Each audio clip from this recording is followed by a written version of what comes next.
Hello, team. It's me again, Jonathan MS Pearce, with another Ukraine war frontline update for the 28th of July.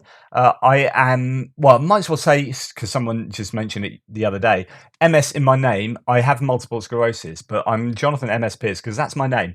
The MS are my middle names. This is nominative determinism. When your surname is Baker and you end up being a baker, that's like nominative determinism. Your name ends up determining what you do. Uh, my middle names ended up determining that I was to get MS. So if I trip over my words, struggle, do lots of ums and ahs, it's my brain just trying to work overtime and failing because my central nervous system is screwed. So that's that. Anyway, on the screen at the moment is my map legend, so I don't have to explain to you what each of the lines mean. Just refer back to this or pause the video now, look at that, and we'll get on with the frontline update. But before actually we go to the frontline, Dmitry Peskov, the spokesperson for the Kremlin, has said Russia is ready for a dialogue on a settlement, but Ukraine refuses any opportunity, even beginning in a difficult situation. I think this is a reflection that things are fairly difficult for the Russians. They know that they could be in trouble going forward militarily, and they are reaching out to, make these movements towards some kind of settlement, perhaps. Right, okay, let's go to the front line. This is Kupiansk to Svatova to Kreminna, and yeah, the axis down there. There's not a lot of information coming out of the Kupiansk area where the Russians were moving towards Sinkivka. Haven't heard about that for a couple of days. A little bit of mention of Novoselivska again in the daily reports, but nothing to really report. And then to you guys, but then it's all about this area just to the west-southwest of Svatove here, where we have Russian gains over the last sort of 3, 4, 5 days around Kalmazianivka, Novovodjanye, and then further up around Ryhorodka. Now, what has happened here? If we go to let's go to the ISW. This is the Institute for the Study of War, American military think tank. Russian MOD has claimed that elements of the 7th Motorized Rifle regiment have captured unspecified advantageous positions west of Kuzmivka. So that's going back up to Kuzmivka, Novoselivska. It's just saying yeah, it's a bit vague, though. It doesn't really tell us much. Russian MOD claimed that elements of Russian Central Grouping Forces advanced 12 kilometers along the front and penetrated 3 kilometers deep into Ukrainian defensive lines. So I don't know what it means to advance 12 kilometers along the front and 3 kilometers deep. To advance 12 kilometers along just means you're walking sideways. Either you go 12 kilometers deep or you go 3 kilometers deep. I don't. Anyway, that's my opinion there. One Russian mill blogger claimed that Russian forces continue to advance west of Svatova towards the Oskil River at a pace of 1 kilometer a day. ISW has not observed visual confirmation of this. In fact, there's no visual confirmation really of any of this activity that the Russians have claimed. I'm not saying it hasn't happened, but there's nothing's come out. ISW has not observed any of those claims of the pace or even much of anything there. They keep maintaining that it's possible that the Russians are exaggerating their claims, and I would go along with that. I think the Russians have advanced, but there are also claims now that they've been beaten back in the area. So here is one Ukrainian source saying in the Svatova axis, the armed forces of Ukraine were able to push Russian elements in Luhansk close to their original positions. American cluster munitions were heavily utilized during the operation. So this is to say that possible responsibility for the Ukrainian success here might be laid at the feet of the use of these cluster munitions, really effective in that particular kind of landscape. Some people have been saying this is kind of perfect area for use of cluster munitions. So Suriyat Maps, the pro-Russian mapper, has the Ukrainians pushed right back here, the Russians advancing a good long distance from their sort of original starting points from the Sherebets River. I mean, this advance is somewhere in the region of sort of 6 kilometers here. But as I've said before, Suriyat Maps generally laud Russian gains, but are quite slow to retract them once Ukrainians are pushing back, or if those gains aren't shown to be sort of robust gains. Maybe they've seen some Russian troops in an area and they say, right, Russia controls that, and actually it's just maybe some reconnaissance group that then pulled back out there, so on and so forth. And what we've seen here, I trust Andrew Perpetua far more here, who's saying actually he's moved back the Russian defensive lines in a couple of these areas, showing sort of Ukrainian gains that falls in line with this claim of counterattacks.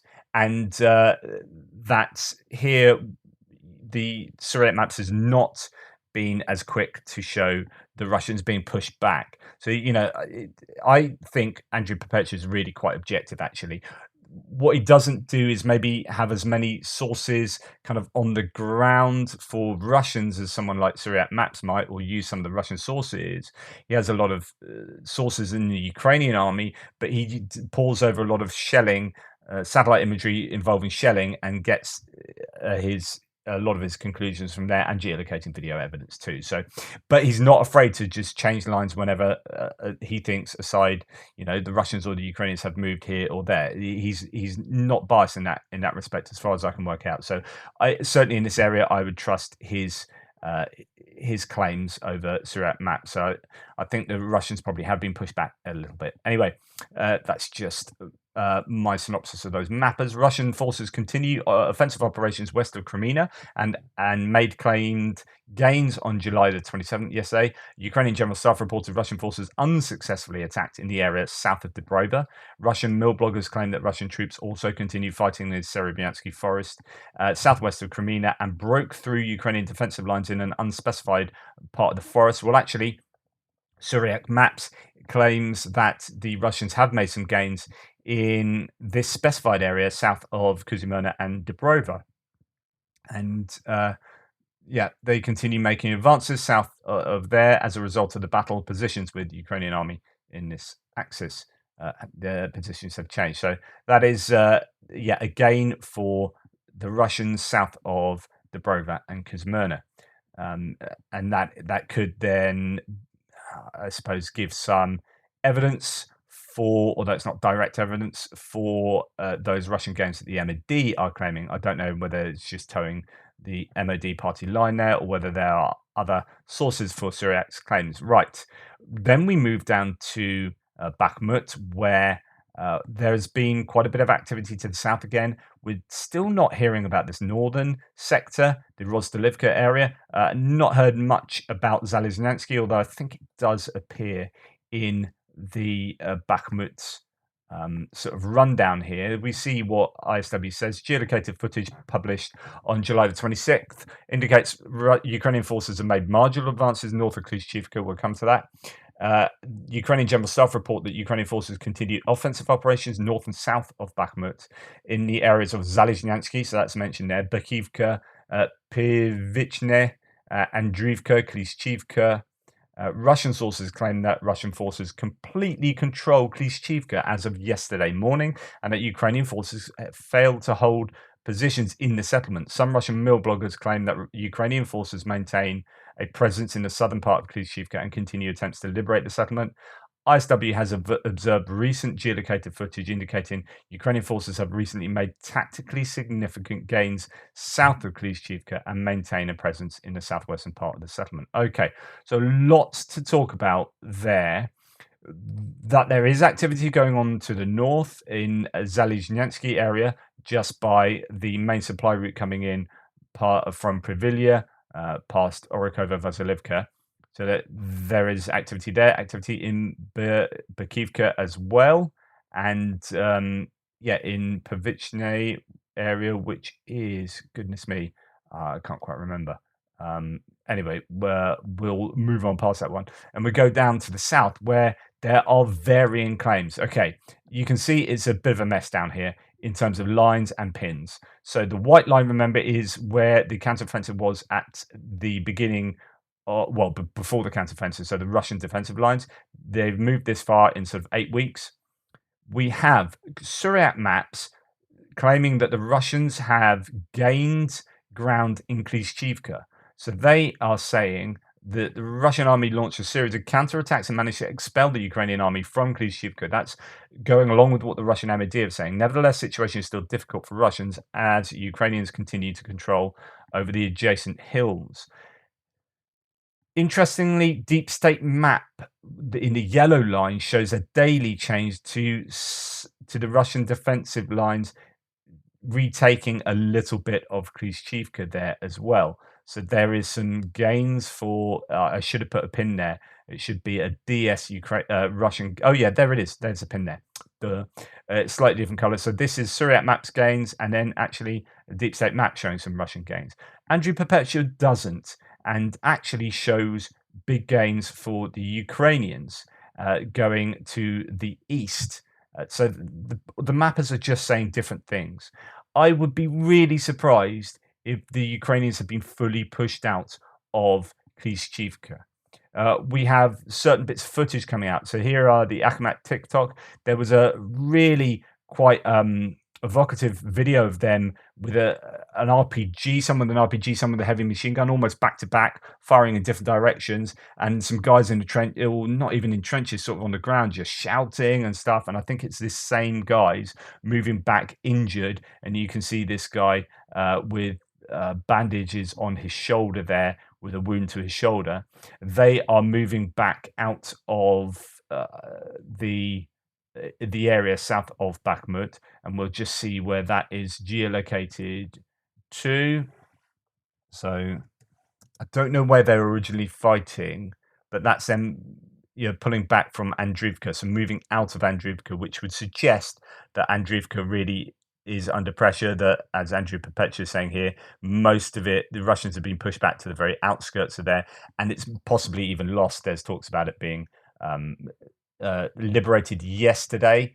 We come to another bit of footage here. We have a Ukrainian BTR being destroyed here, which means that it's there and it's operating, which means that the Ukrainians probably have control of this area. That is just to the north there.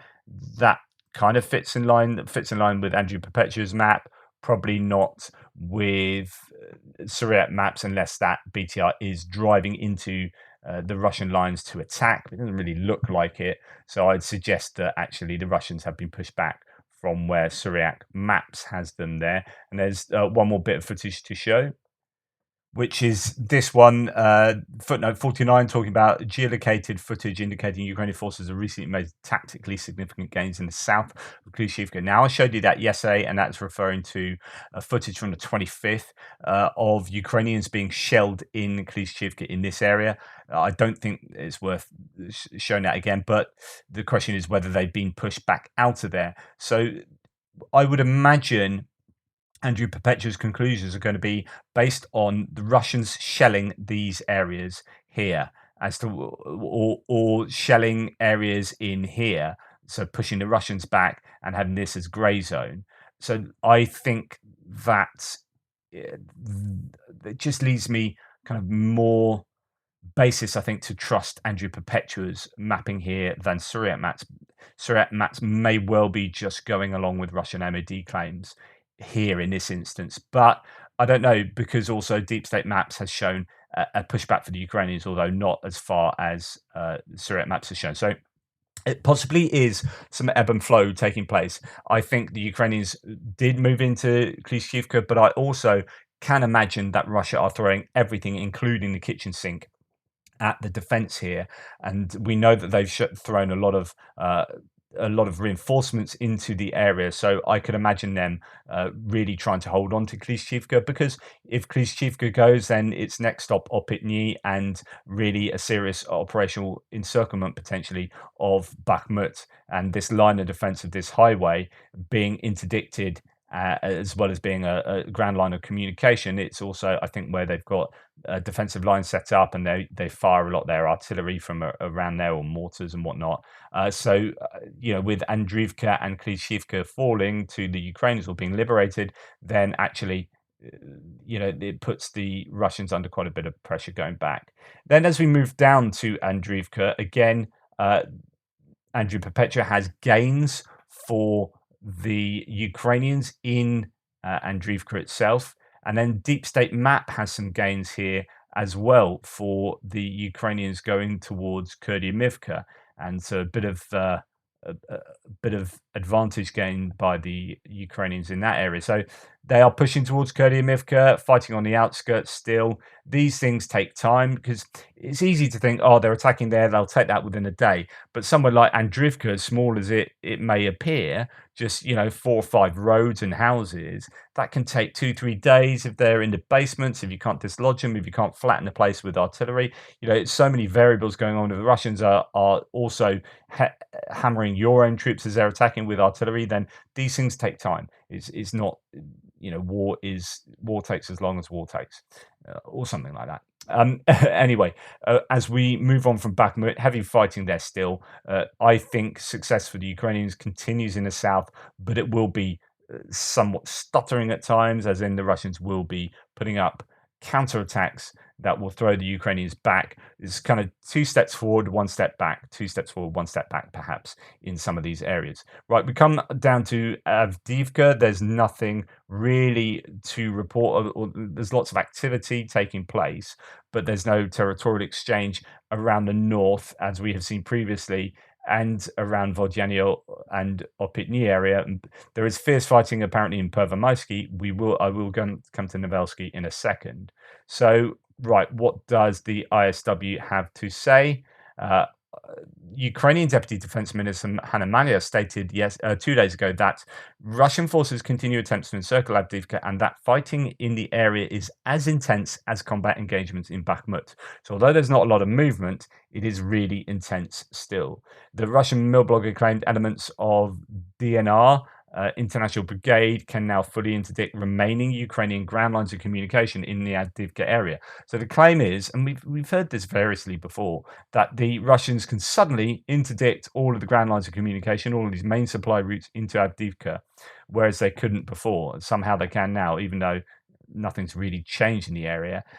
And as I think the ISW rightly says here, Russian mill bloggers routinely claimed in the winter and spring of 2023 that Russian forces had fire control over Ukrainian ground lines of communications around Bakhmut long before they actually or likely did. In other words, the Russians have formed for claiming they can interdict Ukrainian ground lines of communication a long time before they actually can.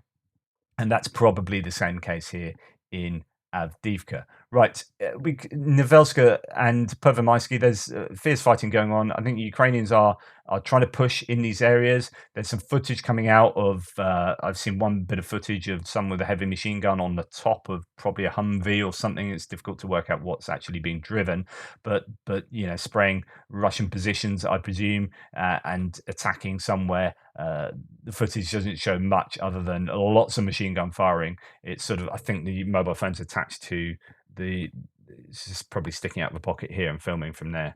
And then apparently fierce fighting around Novelska as well. And according to Andrew Perpetua, some gains for the Ukrainians to give them a buffer zone around there, which is really important. Novelska is a small agricultural settlement that stops the Russians from being able to encircle Pervomaisky, which itself kind of stops the Russians being able to properly encircle Avdiivka. You get all these small places, Severny, Pervomaisky, Novelsky, that seem insignificant, but actually hugely important for keeping the Russians at bay. So gains in Novelsky, giving it a bit of a buffer, is, I think, pretty important there. Right, as we move on down to Krasnohorivka, Marinka, all these places having activity, but just no news coming out of them on a granular level. Same for Pavlivka. We did see the Ukrainians advance south of Pavlivka. Heard nothing in the last 24 hours or so from there. And then we move on to Velika Novosilka salient, this whole area where the Ukrainians are continuing to make advances. As we can see, there are some advances admitted by both Syriac maps and Andrew Perpetua, so we'll just find them. So here, Syriac Maps says Ukrainian war situation on Donetsk front. During the last hours, the Ukrainian army successfully entered the town of Staromyolsk after taking control over high positions north of it and forced the Russian army to withdraw southwards. Actually, that has been liberated now, as according to many sources. I find it interesting. It goes on to talk about further west around Robotna, but then goes on to say the significant number of troops used by Ukrainian forces in the last attacks suggested that the second phase of spring-summer counteroffensive has already started or is about to start. And this map showing success for the Ukrainians there goes on to say, despite these attempts were not successful, the grey zone continues to increase, which should be taken by Russian side with concern due to the possibility of a break in the defense lines and its axis every day it becomes more elongated.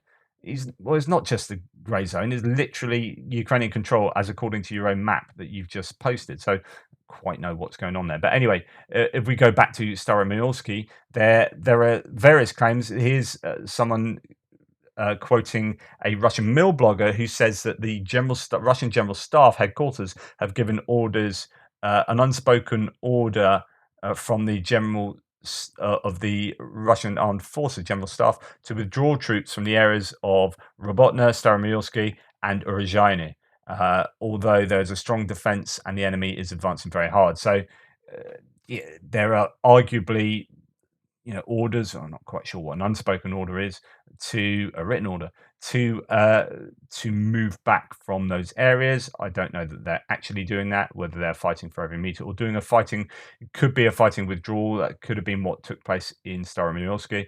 This is no reports reporting that Staromilsky and to the north of Uruzhaine areas were liberated there, and pressure still on Pryutne. This video has done the rounds, which is the 35th Marine Brigade reporting liberation of Staromayorsk. A village of Uruzhaine should be next.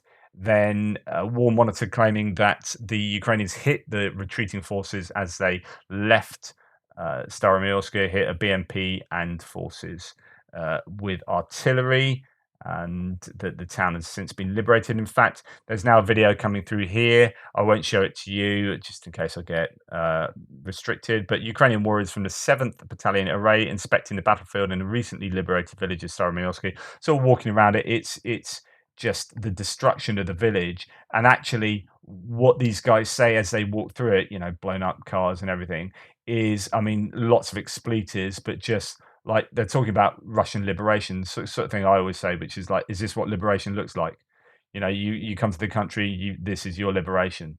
It's and so there is plenty of evidence that Staromilsky has been liberated, and Andrew Perpetua has slightly more generous lines for the Russian defensive lines for Ukraine here than Syriac maps that still has the Russians basically on the edge of the town, but you can tell they're not on the edge of the town just by this footage. I mean, these are Ukrainian forces really calmly walking through the ruins of Staromilsky. Like, if they were doing that and the Russians were just on the south here, then, well, they wouldn't be doing that. So it's just, this mapping is incorrect from Syriac maps. Maybe just the timing, he just hasn't updated it as currently, but I think generally as positive for the Russians as possible there. And then what else do we have to say about the area? Yeah, so this is, or if we go back to the ISW that says of here, I think there was a mention of a geolocation.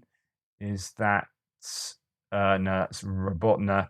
Anyway, here we have, during the recapture of Staromilsky, the Ukrainian 35th Marine Brigade. Oh, this is just, I found this myself actually. Marine Brigade destroyed T-80 BVM and an unknown tank, as well as capturing a slightly damaged T-72B. So that's 3 tanks lost from the Russians in Staromilsky alone. Of course, the Ukrainians are going to be losing lots of equipment too, particularly as we move west to Robotna. But yeah, anyway, there's not much from the ISW that's going to add to that. There's still pressure on Pryutne. I don't know what's going on here. It's just, not much information coming out about there. But I can't imagine the Russians will be able to hold on to that or Uruzhaine at all today, given that the Ukrainians have increased their presence here around Staromilsky, and they will be moving south to Zverytne and Staromilnivka. So this is the town that lots of people are talking about that's quite key, because south of there we start getting towards the major trenches of the Surovikin line. Indeed, if we go to the deep state map where you can turn on the fortifications, it's really useful. Actually, you can see at Staromayorska, there was just north of there was some trenches there, but then it's quite empty of large trenches. There will be smaller trenches in all of these tree lines, of course, and that makes everything so slow because it's only just kind of size difference that it doesn't necessarily make it any longer to break through. In fact, you could probably make an argument that these smaller trenches are harder to overcome than a larger trench line. So a larger trench line, you know where it is. It's simple, as in you've got it mapped out. You're gonna attack there. Whereas trench lines in all of the tree lines and in all of the edges of the fields that you're going across just means that they're everywhere rather than just big and there, and we can do that and we can use breaching stuff, and we've got this larger kind of plan for that. It could be that it's actually harder to negotiate all of these tons of smaller trench lines that you see all throughout the bocage and whatnot, these kind of hedgerows and fields. Right. So anyway, as you come down to Starominivka, just south of there, you start getting onto the main uh, Surovikin defense lines, as they call them. But then after that, it's kind of plain sailing. Uh, with regard to that land bridge, cutting it and getting down to Mariupol. This is why this area is, I think, one of the preferred attack points for the Ukrainians, because as soon as you start moving to the west, you see it just becomes nuts. It's just the amount of defense lines there are huge, and actually that's where we're going to now. This area around Robotna here, where the Ukrainians are punching through to the east and to the south. They are losing some equipment, but they are taking ground.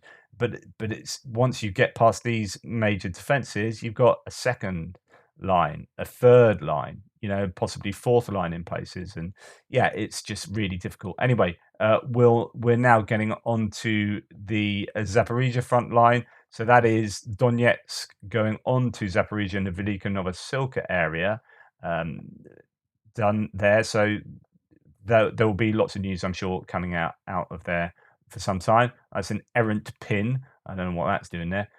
It's certainly not Ukrainian gains all the way down there. But as we come down, slight gain for Ukrainians here by Drozhnyanka. I think it's just Andrew Perpetua changing. He saw there's a tank there that gets hit. I think it's a Russian tank that gets hit by artillery, and it just kind of he thinks that area is now contested. It's not like the Ukrainians suddenly occupy this land. Remember, there's grey zone either side of Russian, well, between the Russian and the Ukrainian line. So all of this will be grey zone. It's not like that shows that the Russians are now pushed back. It's just that it's all everything is, I suppose, contested around these areas. The whole area is one big fat grey zone. But anyway, so goodness me, what's going on in Robotna? We have a lot of information coming out of here, a lot of footage, a lot of claims. Where should we start? Well, I guess we start with the fact that the Ukrainians have made gains here. So they have made some fairly serious uh, territorial gains in this whole area. Andrew Perpetua has far more gains than Syriac maps, coming right down here, this whole area down the side there, and then much closer to Robotna as well. Syriac maps does have gains, as I showed you in the last section, but the gains are sort of larger for Andrew Perpetua. Then we come on to, well, there was this BMP disaster. I've told you about that this morning and last night, where the Russians took out a whole load of BMP ones uh, in this footage here. And it could be that the Ukrainians lost as many as maybe 10 BMP ones. I don't know. Uh, were they full of troops? Probably. It doesn't make much sense to throw BMP ones empty into that area. Uh, but you only see a few troops getting out of the vehicles. There are definitely some troops, but they just get annihilated from both sides by ATGMs, anti-tank guided missiles. And so here's a footage. I'm not going to play it, but you can see all these trench lines. They come from, you can see them there. Let's go on. Yeah, is that the best?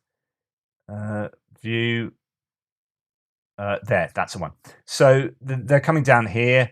They get knocked out here. They get knocked out here, and these ones I think are probably already knocked out. There's landmines going off. There's ATGMs coming from this direction. ATGMs coming from this direction. There's another one there, and then artillery. And so in just in that picture alone, there's 1, 2, 3, 4, 5, 6, 7, 8, 9. I think there might be one under that smoke as well. 10. It's a nightmare, and they pretty much lose all the vehicles and probably all the troops involved with that attack, whatever it was. Just trying to work out, you know, what that was and why they would make those kind of decisions. Anyway, that's in that area. That shows that. I mean, Andrew Perpetua has the Ukrainians further on from, or no, has Russian defensive line further back from there. I mean, that is the Russian defensive line. The Russians are in those trenches. The question is, what happened after that? Have these trenches been taken out by artillery, etc., etc.? The question is also, why weren't these trenches taken out by artillery beforehand? You know, why send these BMPs in when these trenches, both sides, are completely active? This is a pinch point, and you're taken out by everything. So that happened there. That was obviously not good for the Ukrainians. That's generally in this area here, I believe. So if we might even be actually that's possibly a little closer to here. So that's probably there where that's happened. And then we have a salient just northeast of there where the Ukrainians have made some ground as well. And in fact, what we have is this bit of footage that I've talked to you quite a bit about previously, where we have a BMP that's come all the way down here, all the way through there, no mines. Then it gets to here. Basically, some people, I think people get out there. We see some people running away here. So this is then unmanned, goes towards the trench and then falls in the trench. And it tells the Ukrainians that there are no mines around there. There's no one with ATGMs. That's a good place to attack. That would be my conclusion. And there's probably the IFV in that trench in that video there. So I've talked to you lots about that. It's being geolocated to here. And I'll plug that in. You can see it. Hopefully it comes up on my green pin. Yes, so the green pin was right. So that is in that area. So that shows that the Russians have been pushed back to there. I think it suggests that the Ukrainians must have at least some, if not control. The Russians don't have control of this area because the Ukrainians are happily sending unmanned IFVs through that, or at least manned IFVs up to a certain point, and then in the last little bit. So they drove all the way down here. They drove through. I think they drove through that. You see the track marks through there, and then at this point, it's sent off down to there, and then falls in the trench going across there. That for me is over in this area there. I think today, I wouldn't be surprised if that's where you will see a Ukrainian attack, and that is moving towards Verbove, which is, as we zoom out, this settlement here. And that will be pretty important for the Ukrainians to break that line. And as you can see, they've already sort of broken the trench line just north of there. They've had that for a couple of days, I think, but certainly gains in that Robotna area, but at quite a loss as well.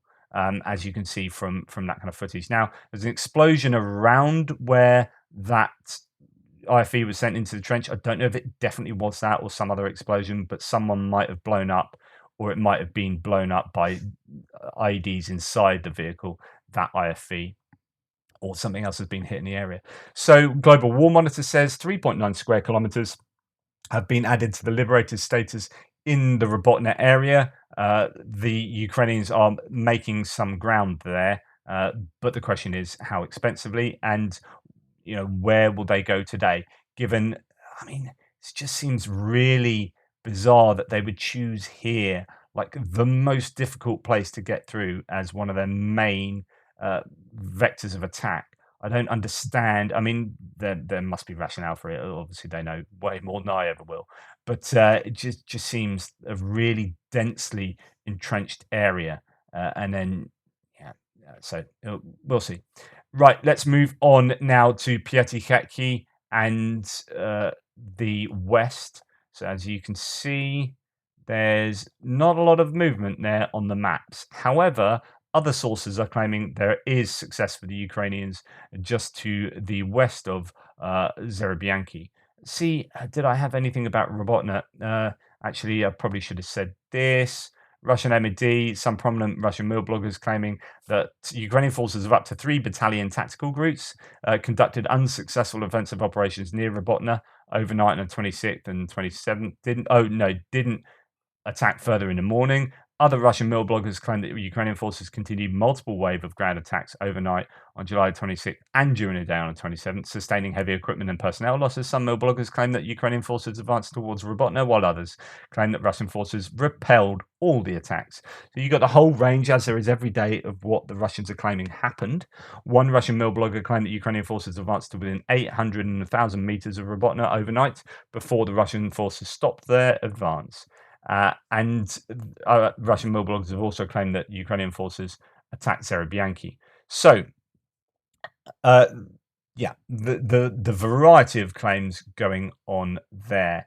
Geolocator footage published on the 27th shows that a single Ukrainian armored vehicle reached a Russian anti-tank position northwest of Lvov, which I showed you, roughly 3.5 kilometers beyond ISW's currently assessed front line. So 3.5 kilometers is a good way to get beyond the front line, which shows that actually it's possibly a lot more porous than one might think. And then the other thing to note of that is the claims of the Russians, varying claims, and whether that maps to the Ukrainians using large scale attacks that are dipping into their counteroffensive groupings or not. And there are various claims from both sides about how much of their counteroffensive forces they are using. Some claims that the Ukrainians are using some of their reserves quite secretly, not openly. And then you have Staromyorsky being taken by the 35th Marine Brigade, which wasn't supposed to be one of the counter-offensive groups in this whole area. So, what is going on? What troops are being used? Anyway, to get back to Kamyansky area, here we have some claims from what Tendar says the Ukrainian advances are getting numerous. Another successful Ukrainian push is in the Kamyansky area, he says. And then Global Monitor War Monitor picks that up and says, along with a push east of Robotna, Ukraine also made advances in Kamyansky. 2.1 square kilometers has been added to the liberated status. So although that doesn't appear on any of my mapping sources, there are quite widespread claims as to the gains that Ukrainians are making there. And that could be really useful for moving towards Vasilivka. So it seems that there are gains in multiple places, and the front line is particularly active at the moment. No reports sort of summarizes the Ukrainians have made some progress southeast of Kamyansky and are within 2 kilometers of Lhove. So Lhove here, if we say 2 kilometers of Lhove, that would be yeah, that would make sense to what Andrew Perpetua has anyway, but he's shown no changes. That's the difference. Russians are reinforcing the line with units of a Bars battalion, so they're the reserves, and a detachment of 810th Separate Guards Marine Brigade coming from defensive lines near Myrna, increased pressure on Zerebianki. And what I said this morning in the news update is if you are starting to reinforce these troops, the Russian troops here, with forces from Myrna, so Myrna is over here, right? So if you're taking troops from there and putting them over here, then what does that tell you? It tells you that you don't have reserves back here. You don't have the capability, the capacity back here to reinforce Kamyansky that you're taking from here. So if you're the Ukrainians, you're thinking, well, let's attack Myrna then. If they'd taken troops from over there, then they're arguably weaker there than they were. So this shows that the depth of defense for the Russians is not great. They are very thinly manned across this front line if they can't supply reserves from behind the lines. And that really could signify a brittle defense. And it could be that if the Ukrainians, even though they are taking some large losses in doing so, if they finally do punch through and make these successes, then things could go well for them. Do you know what I mean? So that's my reaction to what's happened. That's a frontline update. No reports from Kherson, from the Antonivsky Bridge area. Nothing from there.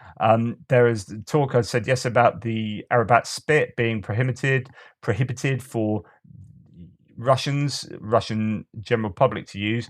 I wonder whether that will be used as a logistics route up through Heniches, so you can get as quickly as possible stuff from the mainland, possibly across the road here, and then up the Arabat Spit and to the rear here. So don't be surprised if you see some storm shadows hitting Henichesk bridges, um, in the near future. I would say there's probably a good chance that they might get hit. Anyway, that's a frontline update. Thank you for watching. Please like, subscribe, and share. Take care. Speak soon.